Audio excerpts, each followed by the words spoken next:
If you've ever been in a relationship with someone who pulls away the closer you get, you know how confusing it feels. One day they're warm, affectionate, and texting you nonstop. The next day, they're distant, busy, or suddenly not in the mood.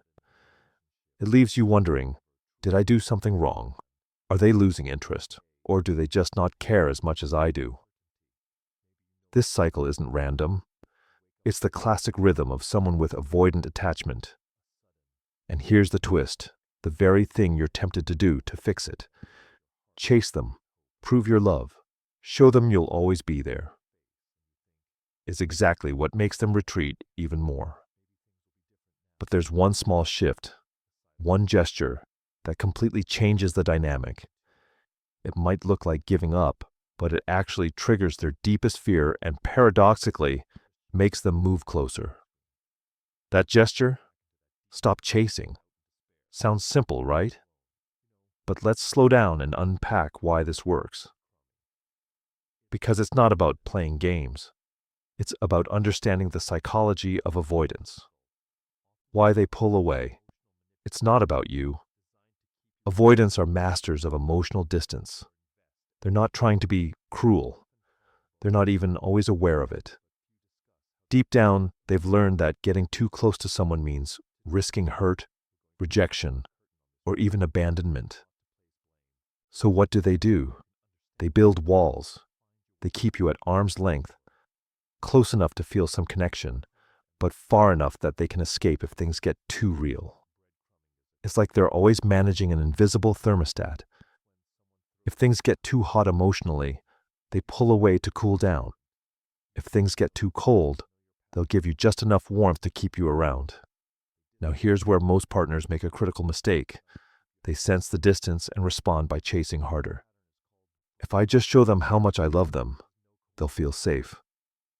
If I give more patience, more understanding, more loyalty, they'll finally relax and open up.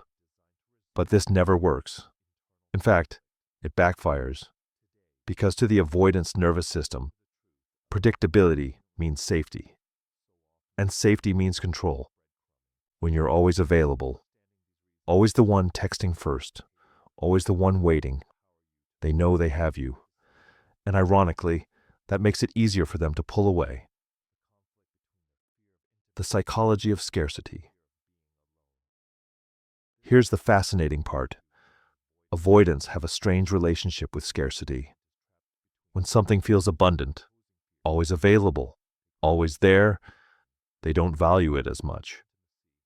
But when there's even a hint of scarcity, when they sense they might actually lose you, their whole nervous system lights up. Suddenly, the thing they thought they could take or leave becomes the very thing they can't stop thinking about. It's not manipulation. It's not a trick. It's how their brain is wired from childhood experiences. Only when closeness feels uncertain do they allow themselves to recognize how much they want it.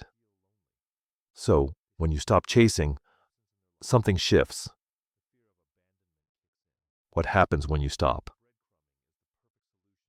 Let's paint the picture.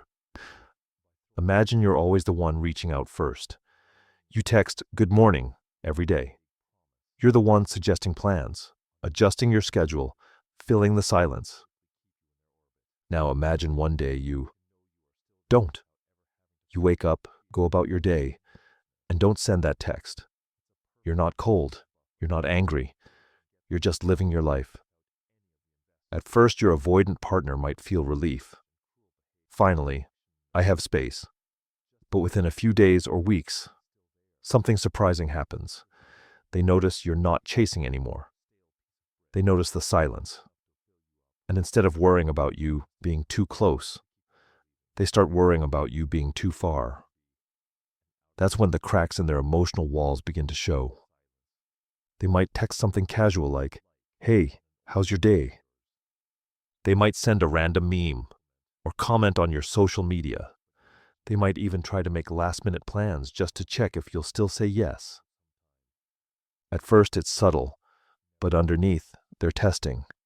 Are you still there? Do I still matter? Could I actually lose you? A real story. Let me tell you about my friend Sarah.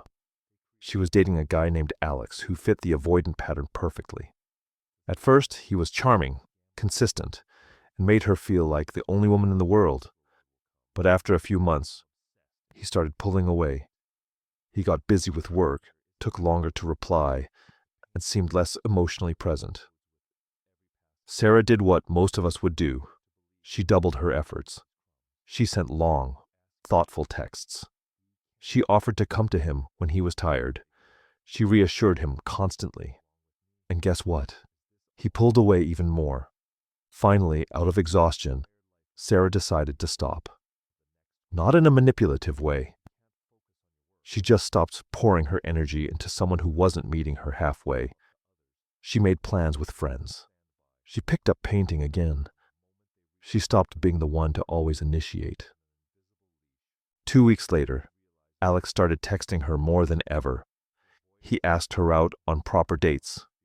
He even admitted, "I thought maybe you were moving on, and it made me realize I don't want to lose you." That was the turning point. The key. It's not about punishment. Now let me be crystal clear. Stopping the chase is not about punishing the avoidant. It's not about playing games, making them jealous, or proving a point. It's about mirroring their energy and stepping back into your own power. It's about showing them what the relationship really looks like when both people match the same emotional distance. Most importantly, it's about living your own life, making your own plans, reclaiming your own energy. Avoidance can smell desperation from a mile away. If you're secretly doing this just to make them love you, it won't work. But if you genuinely start putting yourself first, their entire perception shifts. So here's the truth. Avoidants don't pull away because they don't care. They pull away because caring feels dangerous. Chasing harder only feeds their need for control. The gesture that wakes them up isn't begging, convincing, or proving your love. It's stepping back. When you stop chasing, you stop feeding the dynamic that keeps you stuck. And that's when you finally see the truth. Either they step up or they don't.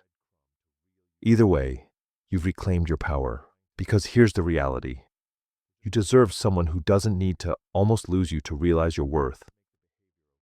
They want, but can't say out loud. Here's the paradox of avoidant attachment. They crave closeness just like everyone else, maybe even more, but they're terrified of it at the same time. It's like standing in front of a warm fire on a freezing night. They want the heat, they need the light, but every time they get close, they're afraid of getting burned. So they hover near the edge, pretending they don't need it at all.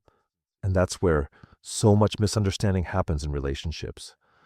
From the outside, avoidance can look cold, selfish, or even heartless. But on the inside, it's usually the opposite. Their feelings are so strong that they don't know how to handle them. The hidden truth about avoidance. Let's get something clear. Avoidants are not unfeeling. They're not incapable of love. In fact, studies show that people with avoidant attachment experience emotions just as intensely, sometimes even more, than secure people. The difference is how they manage those emotions. Instead of expressing their needs, they suppress them. Instead of leaning in, they withdraw. Instead of saying, "I need you," they convince themselves, "I'm fine alone." But if you listen closely, the truth slips out in small ways. The avoidant who says, "I don't like texting all day," but lights up when you finally call. The one who insists they're independent, yet keeps checking if you're still around. The partner who pulls away in arguments but later asks, "We're okay, right?" These aren't signs of disinterest, they're signs of fear. A story. The man who couldn't say, "I miss you." I once spoke with a woman who dated an avoidant man for 3 years. She told me something striking. He never said the words, "I miss you," not once. But whenever I pulled back or got busy with my own life, he'd suddenly show up, driving 2 hours to see me, calling late at night, bringing me little things he knew I liked. He couldn't say the words, but he showed it in every other way. That's the thing with avoidance. The words get stuck. Vulnerability feels dangerous. But the feelings, they're still there. Why they need space, but still want you. Here's another paradox.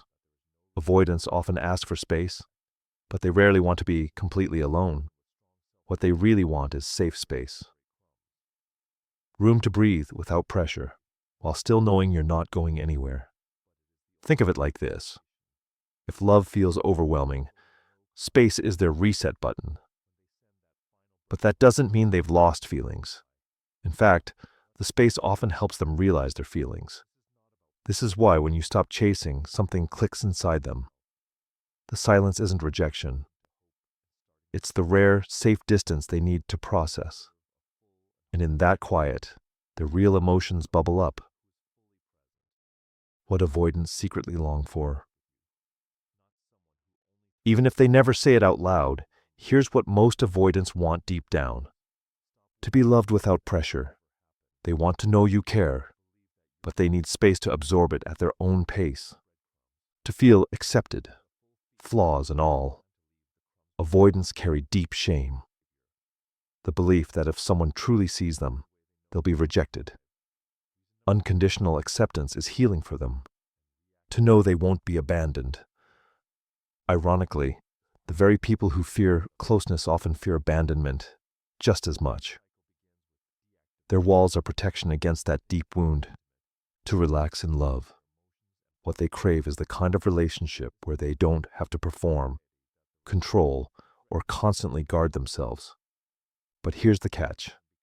They can't get any of this if you're always the one doing the work. Because when you overfunction, ikimuni, chasing, proving, reassuring, they never have to face their own vulnerability. Turning the mirror back. Here's the hard truth most people don't want to hear. Loving an avoidant means learning to love yourself enough not to overchase. If you're constantly waiting for crumbs, ask yourself, why do I accept less than I deserve? If you're afraid of giving them space, ask yourself, what do I fear will happen if I stop trying? If you're exhausted by the push-pull, ask yourself, do I want a relationship where love feels like this forever? Because at the end of the day, avoidance can grow, change, and learn to lean in. But only if their partner stops carrying the entire relationship. The moment that changes everything. The real turning point for many avoidant relationships comes when the partner stops proving and starts allowing. Instead of rushing to fill silence, you let it be. Instead of asking for reassurance, you reassure yourself. Instead of fighting their walls, you step back and take care of your own needs. And that's when the avoidant faces the truth. Either they step forward and risk vulnerability, or they risk losing you. Some won't, and that's painful. But the ones who do, they show you their true self for the first time. So let's make this simple. Avoidants may act like they don't need you, but deep down they do. They want love, intimacy, and closeness just as much as anyone. They just don't know how to ask for it. The gesture that shifts everything isn't convincing them, fixing them, or endlessly proving your worth. It's stepping back into your own power and giving them the room to choose. Because love that's chosen, not chased, is the only kind that lasts. Healing without chasing. We've spent time stepping inside the avoidant mind. The push-pull dynamic, the longing hidden beneath the walls, the paradox of wanting closeness but fearing it at the same time. Now it's time to ask the big question, what can you actually do? Because here's the truth. Waiting, chasing, and hoping they'll change on their own rarely works. Avoidants are masters of maintaining distance. But healing doesn't begin when you push harder. It begins when you step back. Step 1. Stop chasing. Start choosing. Letting go doesn't mean giving up on them. It means releasing the urge to control, the endless texts, the over-explaining, the constant reassurance. All of it keeps you stuck in their pattern instead of yours. When you stop chasing, two things happen. You reclaim your own power. You stop being defined by their walls and start living from your own center. You give them space to choose. If they want the relationship, they'll step forward. And if they don't, you'll finally know. And you'll be free. Step 2. Build secure ground in yourself. Avoidants often attract people who struggle with their own attachment wounds. Anxious partners who crave reassurance. And together, they create the push-pull dance. The way out isn't fixing them. It's becoming secure in yourself. That looks like saying no when you mean no, giving space without resentment, leaning on your own support system, not just them, valuing your needs as much as theirs. When you stand firm in your own security, you give the relationship its best chance to grow. And if it doesn't, you walk away, knowing you honored yourself. Step 3. See the person, not the pattern. Yes, avoidants have walls. Yes, they can be frustrating. But behind all of that is a human being who once learned that closeness meant danger. When you see them with compassion, not judgment, something shifts. Not in them, but in you. You stop taking their withdrawal personally. You stop seeing it as rejection. You start understanding it as fear. That doesn't mean tolerating neglect. It means holding both truths. They're afraid, and you deserve love that feels mutual. Step 4. Know when to walk away. Here's the hardest truth. Not every avoidant partner is ready to change. Some never will, and no amount of love, patience, or sacrifice will fix that. If their walls leave you starving for connection, if you've been carrying the relationship alone, if your needs are constantly dismissed, it may be time to choose yourself. Walking away doesn't mean you failed. It means you loved enough to know you deserve more. A story of healing. I once spoke with a woman named Sarah who spent years chasing her avoidant partner. Every argument ended with her begging. Every silence filled with her desperate texts. She thought if she loved him hard enough, he'd change. One day she stopped. Not in anger, not in punishment, but in peace. She started therapy, joined a community, rebuilt her confidence. She didn't leave him, but she stopped chasing. And slowly, something incredible happened. For the first time, he leaned in. He initiated conversations. He reached out first. He admitted, "I was scared of losing you, and I realized I can't just keep hiding." Was it a perfect ending? Number. But it was real. And it only happened because she stopped running in circles and stood still in her own strength.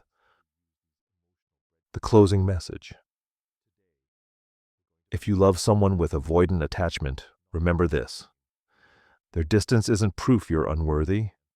Their silence isn't proof you're unlovable. Their walls are not your responsibility to tear down. The most powerful thing you can do is to step back into your own wholeness. Heal your own attachment wounds.